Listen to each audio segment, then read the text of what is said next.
Hello dear fans. How salt hydrolysis occurs and what is its function? A substance dissolved in water interacts with water molecules. As a result of this interaction, a hydrolysis reaction can occur.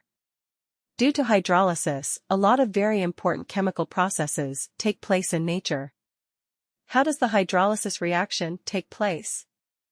Hydrolysis is the metabolic decomposition of substances with water. The reaction can be reversible or irreversible. Organic substances, entering into hydrolysis, give alcohols. This is possible due to the alkali, which binds the formed acid. For the first time, such a reaction was made in 1811. The French chemist E. Chevreul obtained glycerin and soap by heating fats and water in the presence of alkali. Until now, hydrolysis of esters in an alkaline medium is called saponification. In fact, hydrolysis is the exchange interaction of anions or cations of a salt with water molecules. This interaction leads to the formation of a weak electrolyte, and an excess of free ions appears in an aqueous salt solution. Therefore, the solution becomes acidic or alkaline. The importance of hydrolysis in nature and technology. Vivid examples of hydrolysis in living organisms represent some of the stages of the digestion process.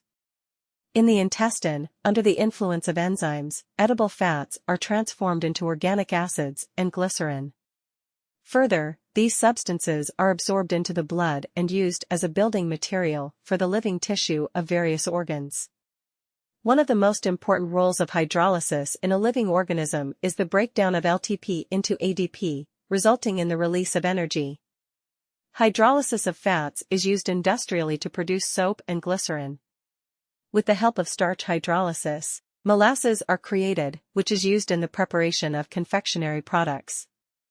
In production, the hydrolysis of cellulose is actively used, which is transformed into glucose. Thanks to this reaction, some food, feed and industrial products are obtained from non-food plant waste, sawdust, straw, corn cobs, etc. It is believed that the hydrolysis process will help solve the problem of the energy crisis in the future. The planet's oil resources will sooner or later be depleted, while the supply of wood can be renewed in a natural way rather quickly. Wood raw materials are one of the most suitable materials for carrying out hydrolytic reactions, so the possibility of switching from oil refining to wood processing by hydrolysis can solve the fuel problem. In addition, the hydrolysis of wood makes it possible to obtain not only fuel for internal combustion engines, but also other technical products, as well as feed and food substances and biologically active preparations. Thanks for watching.